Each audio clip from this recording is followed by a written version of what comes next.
비서 성폭행 혐의로 기소돼 1심에서 무죄를 선고받은 안희정 전 충남지사가 항소심에서 실형을 선고받았습니다. 안 전 지사가 법정 구속된 데 정치권에서 엇갈린 반응이 나오고 있습니다. 한편 최교일 한국당 의원이 미국 출장 중 스트릿바를 방문했다는 의혹이 제기돼 논란이 일파만파 커지고 있습니다. 전문가와 정치권 소식 짚어보도록 하겠습니다. 배종호 세한대 교수 그리고 장성호 건국대 행정대학원장 나와 계십니다. 안녕하십니까? 네, 안녕하세요. 예. 자, 안희정 전 지사가 2심에서 실형을 선고받은 이 부분 간단하게 일단 어떻게 평가하시는지 이야기를 좀 들어보겠습니다. 일단 안희정 지사가 전 지사가 1심에서는 무죄 판결 받았지 않습니까? 예. 그리고 2심에서는 유죄 판결 3년 6개월의 중형이 선고돼서 법정 구속이 됐는데 예. 가장 큰 차이점은 역시 1심에서는 가해자 중심의 판결을 내렸다. 그래서 무죄가 내려졌지만은 예. 2심에서는 대신에 반대로 정반대가 된 거죠. 피해자 중심의 판결을 내렸다. 이렇게 정리를 할 수 있겠습니다. 이게 무슨 얘기냐면 이번 사건에 대해서는 정확한 직접적인 증거가 없어요. 예. 증거라면은 유일하게 피해자 김지은 씨의 증언밖에 없거든요. 진술밖에. 그런데 1심에서는 이 피해자 김지은 씨의 진술, 신빙성이 없다. 예. 일관성이 없다. 이렇게 결론 내렸거든요. 그 이유는 피해자답지 않다라는 안 전 지사 측의 입장을 들어준 거예요. 그 얘기는 뭐냐면 성폭행을 당한 피해자라면은 피해를 당한 이후에 어떻게 가해자와 같이 와인바를 간다든지 또 가해자가 좋아한다는 순두부집을 알아본다든지 예. 또 가해자가 좋아하는 미장실에 가서 그 미용실에 가서 머리를 손질할 수 있겠느냐. 예. 라는 이유 등으로 무죄다 했는데 반대로 2심에서는 이건 굉장히 편협하다. 여성다움을 굉장히 정역한 그런 틀로 본 것이다. 실제로 성차별 있는 구조에서는 피해를 당했음에도 불구하고 태도가 다를 수가 있다. 예. 또 동시에 안희정 전 지사가 페이스북에 미안하다. 예. 합의에 의한 성관계라는 비서진의 진술은 잘못됐고 다 내 잘못이다. 라고 얘기됐거든요. 그래서 일관성이 없다. 그래서 유죄다. 이렇게 이제 판결을 내린 것이죠. 알겠습니다. 장 교수님 생각은 어떠십니까? 시대적 판단에 따른 사법부의 판단이라고 생각이 듭니다. 예. 배종호 교수님 말씀에 전적으로 저는 이제 동의를 하는데 시대가 민주주의라는 것은 결국은 약자와 소수자를 보호해주는 그런 권능적인 기능이 상당히 지금 강화되고 있는 추세 아니겠습니까? 예. 이것이 소위 말해서 이제 4차 산업혁명과 더불어서 젠더라는 그리고 성이라는 것이 과거의 어떤 권위적이고 가부장적인 그런 성적인 관계에서 지금은 그거보다도 그것을 성인지 감수성이라고 이제 예, 예. 법원에서 이거에 대해서 이제 말씀을 하셨는데 이것이 또 다른 말로 표현하면 이것은 약자 그리고 소수자 편 그리고 피해자 중심 이런 식으로 이제 판단을 했기 때문에 위력과 간음에 의한 이제 폭넓게 해석을 하는 것이 위력에 대해서 유형도 있지만 무형도 있다. 이 무형이라는 것은 피해자 그리고 받아들이는 입장에서 이것을 어떻게 판단하냐. 이것이 사랑이냐 아니냐. 그것까지 판결하는 입장에서 피해자 입장에서 한번 봤다. 이렇기 때문에 10개 유형 중 9개 이것이 유죄로 나왔다고 봅니다. 성인지 감수성이라는 이 부분을 재판부가 이야기를 했습니다. 이것에 대해서는 어떻게 생각하십니까? 이제 성인지 감수성이라는 게 뭐냐면 우리 사회에 남녀 성차별이 존재한다는 거예요. 예. 그래서 성차별에 따른 여러 가지 문제점들을 민감하게 인지를 해야 된다는 거예요. 그리고 그걸 극복할 수 있는 이제 대안까지 내야 된다는 것이 이제 인지 감수성인데 지금 현재 이것을 우리 형법이 뒤따라가지 못하고 있어요. 이거는 뭐냐면은 현재 우리 형법에는 이제 성폭행과 관련해서 예. 직접적인 폭행 또는 협박이 있을 경우에만 성폭행으로 인정해주는 이런 거거든요. 그렇지만 이제 외국의 선진국의 경우는 예. yes means yes 또 no means no라는 룰. 즉 그 얘기는 뭐냐면은 성관계할 때 상대방이 no라는 의사를 표시를 하면은 성관계를 할 수가 없는 것이죠. 예. 심지어는 이제 부부 사이라 할지라도 그리고 더 적극적으로는 상대방한테 이제 성관계하기 전에 예스를 물어보는 거예요. 그래서 동의가 없이 성관계를 할 경우에는 이제 문제가 되는 거예요. 예. 그래서 이제 이 부분까지 법 개정이 돼야 되고 이번에 어쨌든 간에 대법원의 흐름이 이 성인지 감수성을 적극적으로 적용을 해야 된다. 이 예. 얘기는 뭐냐면 현실적으로 남녀 차별이 존재하는 그런 구조 속에서 여성 피해자들의 진술을 일방적으로 배척하지 말고 최대한 반영하라라는 이제 그런 판례거든요. 그렇지만은 아직도 이번에 안희정 전 지사 재판에서 보여줬듯이 1심과 2심이 정반대지 않습니까? 예. 이 얘기는 지금 성인지 감수성을 두고 지금 우리나라 법관들 사이에서도 인식의 편차가 너무 크다는 거예요. 예. 그래서 이 인식의 편차를 줄여야 되는 문제가 있고 또 대법원의 판례에도 좀 격차를 줄여야 되는 문제가 있고 가장 중요한 것은 국회에서 법 개정을 통해서 시대의 변화를 반영할 필요가 있다. 이런 말씀을 좀 드리고 싶습니다. 국회 얘기하셨으니까 국회 반응을 좀 봐야 되는데요. 야사당은 대부분 뭐 당연한 판결이다라고 이야기를 한 반면에 더불어민주당에서는 뭐 특별한 논평을 내지 않았습니다. 뭐 이해가 되는 부분도 있는데 이에 대한 생각은 어떠십니까? 당으로서는 지금 이제 당원은 탈당을 하지 않았습니까? 그 안희정 전 지사가 국민 누구나 보더라도 노무현의 사람이라고 예. 이런 정치적인 상징성이 상당히 큰 인물이기 때문에 논평을 민주당다운 논평은 해야 된다고 봅니다. 예. 민주당이 선명성 있는 과거의 야당 그리고 진보적인 가치를 가진 정책 정당을 지금 지향하고 있지 않습니까? 진보적인 가치를 갖는다는 것은 성적인 소수자 그리고 예를 들어서 뭐 여성이라든가 이런 것들에 대해서 그래도 상당히 우호적이고 진보적인 어떤 입장을 견지하는 그런 정당의 여러 가지 방향성을 지금 보여주고 있기 때문에 이거에 대해서도 일정 부분 저는 당에서 공당으로서 명확하게 국민들한테 이거에 대한 입장을 밝힐 필요는 있다. 다만 이 당사자가 안희정 전 지사라는 이런 정치적인 상징성이 상당히 크기 때문에 당으로서는 상당히 곤혹스러운 그런 부분이 있지 않겠습니까? 예. 당이 여러 가지 표현하고 있는 그런 내적인 정체성과 반대되는 그런 행동을 당의 유력 주자이고 과거에 노무현 대통령의 최측근이었던 안희정 전 지사가 이거에 대해서 법원에서 유죄 판결을 받았다는 것은 민주당이 이거에 대해서 크게 국민들한테 어필할수록 당한테는 상당히 궁색한 그런 모습으로 볼 수밖에 없기 때문에 당으로서는 상당히 곤혹스러운 그런 입장이라고 봅니다. 논평이 없어서 좀 아쉽다고 생각을 하시는. 예, 저는 당이라면 그래도 이런 부분에 대해서 이런 부분은 잘못됐다. 예. 그리고 앞으로 우리 당은 이런 것을 반면교사로 삼아서 앞으로 이 성적인 문제에 대해서는 정말 투명하고 이런 문제가 없는 그런 깨끗한 정당, 클린 정당으로 가겠다. 이런 논평은 필요하다고 봅니다. 동의하십니까, 배 교수님? 뭐 일정 부분 동의하기도 하지만은 예. 입장을 또 바꿔서 생각하면 입이 10개라도 할 말이 없지 않습니까? 예. 이럴 때 뭐라고 왈가왈부한다면은 오히려 더 모양이 구겨질 것 같아서 제가 볼 때는 일종의 무언의 메시지다. 침묵의 메시지. 즉 아무 논평도 내지 않은 것은 뭐겠습니까? 우리는 이 문제에 대해서 할 말이 없습니다. 라는 얘기를 저는 내포하고 있다고. 유구무원인다. 그렇습니다. 그렇게 봐요. 그리고 이제 형식 논리를 얘기하자면은 예. 지금 현재 안희정 전 지사 같은 경우는 지난번에 비서하고의 문제가 터지자마자 즉각 윤리심판원을 열어가지고 전원 예. 일치의 출당 제명 조치를 내렸거든요. 그래서 현재는 민주당하고 아무 상관이 없는 그런 상황이에요. 그러니까 여기에 대해서 또 입장을 표명한다는 것 자체가 어떻게 보면 굉장히 궁색한 그런 상황이죠. 이와 더불어서 제가 좀 한다면은 최근에 예. 이제 민주당에서 여러 가지 악재가 계속 터지고 있는데 젊은 초선 의원들이 전체 절반이 넘거든요. 예. 128명 중에서.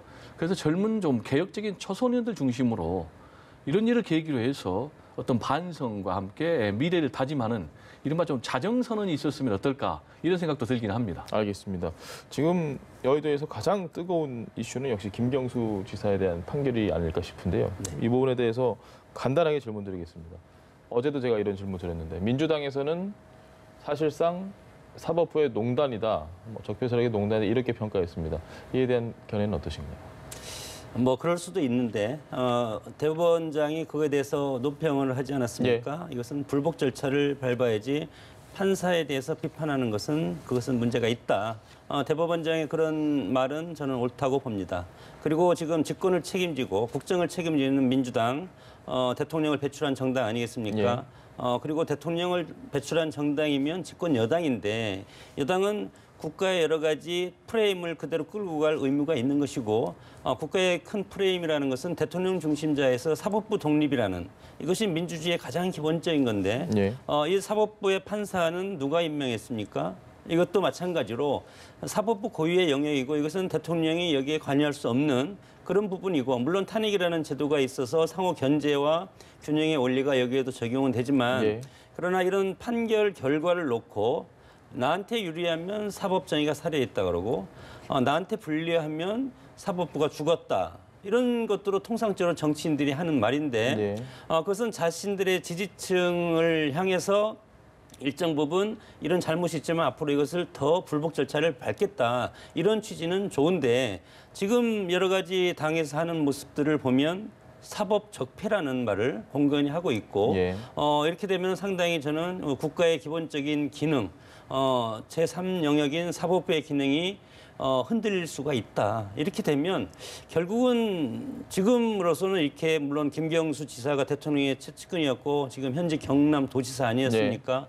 그리고 대통령 선거 때 일정 부분 야당이 주장하는 그런 프레임에 말릴 수도 있는 아주 위험스러운 뇌관을 지금 가지고 있다고는 보지만 그러나 이럴 때일수록 저는 정도를 가야 된다고 봅니다. 사법부의 판단은 인정한다.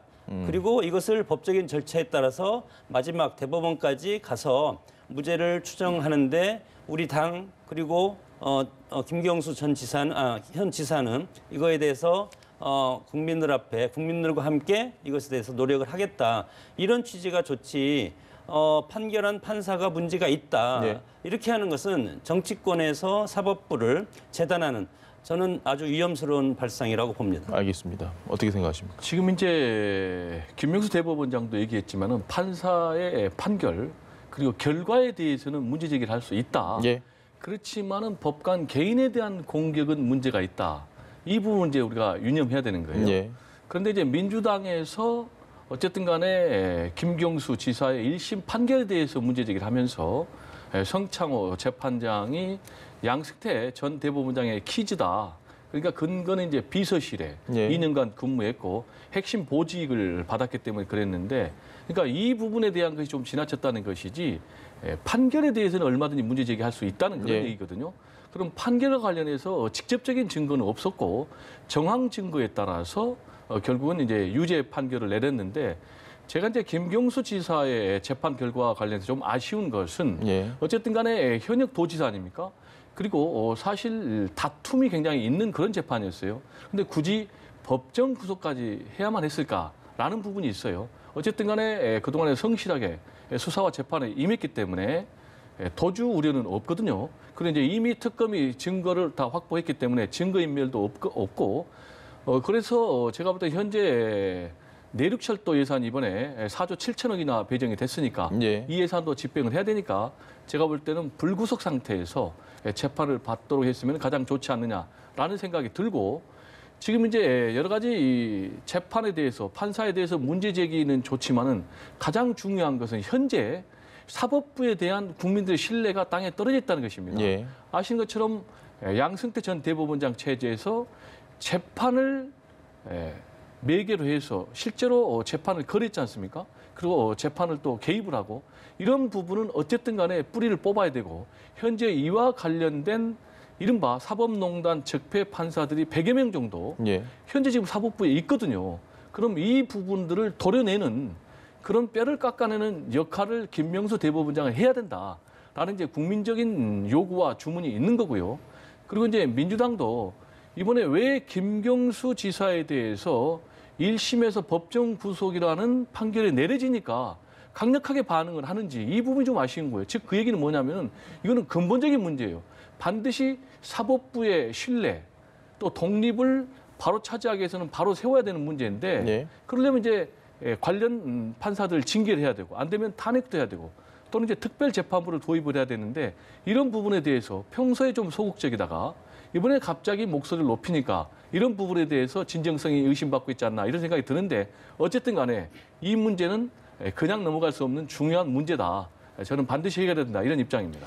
판결 불복 얘기 나오다가 성창호 부장판사에 대한 뭐 공격 아닌 공격이 나오다가 지금은 대선 불복 얘기까지 나오고 있습니다. 이 판결 선고 내용을 보고 이러면 대선에 뭔가 여론 조작이 있었던 게 아니냐, 야당에서는 아주 심하게 공격을 하고 있습니다. 이에 대해서는 어떻게 보십니까? 야당의 조심스러우면서도 야당이 꺼내고 싶은 말일 겁니다. 예. 문재인 대통령이 불법적으로 대통령에 당선돼서 대통령이 아니지만 야당에서 주장하는 것은 대통령을 흠집내서 그 정치적 이득을 야당이 가져가겠다는 예. 그런 것들은 뭐 정치권에서 다양한 공격 속에 있는 것 아니겠습니까?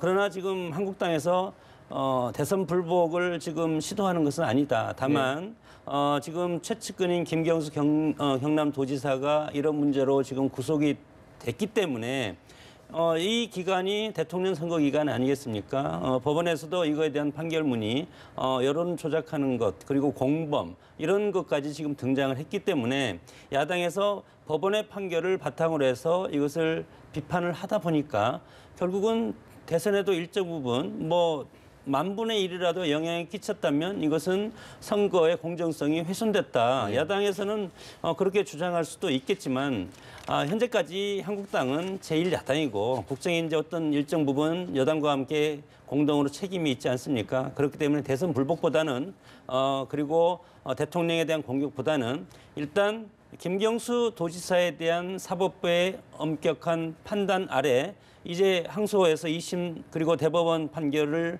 해야 되지 않겠습니까? 네. 이런 것을 지켜보면서 마찬가지 여당도 마찬가지로 재판은 재판대로 진행을 하고 그리고 국정은 앞으로 나가야 되지 않겠습니까? 그러나 모든 것이 지금 이 문제가 대법원 판결까지 갈 동안 여당과 야당이 치열하게 격돌할 소재가 네. 될 것은 분명하고 그리고 점점 내년 총선이 다가옴으로써 어떤 한 가지라도 있으면 치열하게 지금 맞붙는 그런 형국이기 때문에 결국은 이것이 일회성으로 끝날 것이 아니고 내년 총선이 있고 그다음에 바로 대선이 이어지기 때문에 끊임없이 여당과 야당의 프레임 싸움이 계속 이제 진행될 가능성이 크다고 봅니다. 대선의 정당성까지 훼손하는 여러 가지 발언이 나오니까 여당에서도 화가 잔뜩 났습니다. 이해찬 대표가 뭐 엄중 경고를 하기도 하고 망동하지 말라. 좀 어떻게 보였습니까? 지금 이제 이 문제가 굉장히 중대한 문제죠. 예. 왜냐하면은 지난 대선의 정당성 그리고 현 정권의 이제 정통성 문제와 연결되는 것이기 때문에 지금 현재 민주당 같은 경우는 촛불 정권이다 예. 하는 그런 자부심이 있지 않습니까? 연인원 1,700만 명 그리고 전체 80%가 넘는 국민들이 지지를 보내서 어쨌든 간에 그 힘을 가지고 탄생한 정권인데 지금 뭐 대선 불복 얘기를 사실상 꺼내지 않았지만은 예. 문재인 대통령도 수사를 해야 된다. 여상규 법사위원장이요. 예. 그리고 이제 특검도 도입해야 된다라는 얘기는 결국 이제 그런 얘기를 계속 하는 거나 다름없거든요. 그래서 지금 굉장히 여야가 프레임 전쟁을 하고 있는 거 아닙니까? 말씀하신 대로 이해찬 대표는 그럼 대선을 불복한다는 얘기냐? 네. 지금 대선이 끝난 지가 언젠데 이거는 지금 촛불 혁명을 일으킨 촛불 국민들에 대한 도전이다. 지금 이렇게 프레임을 갖다 대고 있고 그러니까 예. 이제 한국당은 아니다. 우리는 대선 불복을 얘기한 것은 아니고 지금 재판 불복, 헌법 불복을 얘기하는 것이다. 라고 얘기하지만은 결국은 제가 볼 때는 이 문제가 첨예하게 들어갈 것으로 보여요. 그래서 이번 이제 설 민심이 굉장히 중요한데 예. 아직 이제 민심은 제가 볼 때 좀 팽팽하다고 봅니다. 그런데 이제 우리가 과유불급이라고 보는데 그래서 민주당도 굉장히 재판부, 사법부를 직접 공격하다가 조금 아니다 싶어서 지금 한국당을 향해서 관역을 좀 이동하고 있고 예. 지금 이제 한국당에서도 뭐 특검 도입, 문재인 대통령 수사를 얘기하다가 지금 우리는 대선 불복을 얘기하지 않는다라면서 상당히 약간 한발 뺀 그렇습니다. 상황이네요. 0점을 조진하고 있는 이런 상황인데 제가 볼 때는 역시 지나치면 역풍을 맞는다. 지금 이제 우리 국회로 돌아가 보면은 예. 지금 1월 국회가 결국 이제 싸움박질하는 국회 아니겠습니까? 한국당이 보이콧 해가지고 열리지도 않고 있는데 지금 2월 국회도 이렇게 되면은 불투명하죠. 뭐 굉장히. 불투명한 게 아니라 굉장히 어둡죠. 예. 그럼 이제 지금 산적한 민생 현안들이 있는데 그리고 지금 선거제도를 개혁을 해야 되는데 지금 연동형 비례제 도입을 하려면은 이게 선거구 획정이 돼야 되는데 그러려면 3월 15일까지는 안이 나와야 되거든요. 그런 것들을 생각을 해보면은 제가 볼 때는 민심 잡기도 좋고 정쟁도 좋지만 역시 국민을 바라보는 정치를 하라고 좀 여야 모두에게 주문을 하고 싶습니다. 알겠습니다. 이게 이제 뭐 대선 불복, 이제 헌법 불복 이런 프레임이 이제 형성이 됐지 않습니까? 예. 이것이 소위 말해서 전선이 형성이 된 건데 이것이 하루아침에 끝날 사항은 저는 아닌 것 같다. 이제 문제가 시작인데 그럼 결국은 방금 말씀하셨지만 국회가 올 수도 될 것이고 예. 국회에서 입법화로 성과를 내서 그것이 국민들이 민생의 어떤 효과적으로 민생의 질을 높이는 데 써먹어야 되는데 국회에서 일을 안 하면 결국은 손해가 국민한테 그렇죠. 직접적으로 오는 것이고 특히 이 와중에 이것이 김경수 지사의 건은 대선과 연계가 돼 있기 때문에 결국은 대통령의 국정 동력이 떨어질 가능성이 상당히 크다는 겁니다. 예.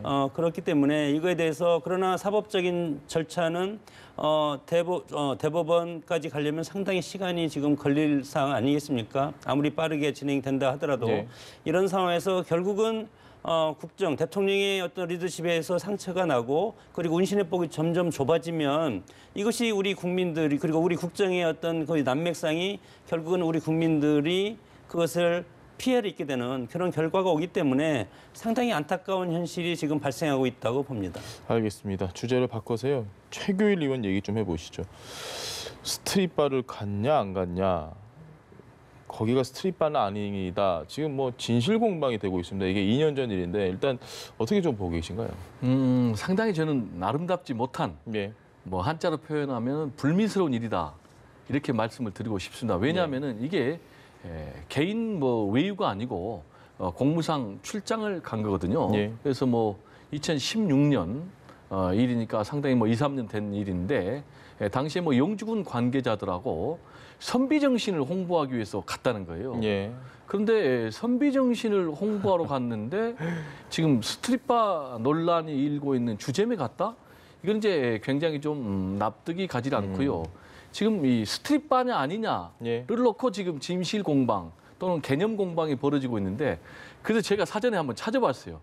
스트릿의 개념이 뭐냐 그러니까 옷을 전부 다 벗거나 예. 또는 일부 벗는 것을 스트립이라고 일부 얘기를 벗는 지금 것도. 그렇습니다. 사전에는 정의를 하고 있어요. 그런데 이것과 관련해서 최규일 의원은 일단 주점, 예. 술집에 갔다라는 거는 인정을 해요.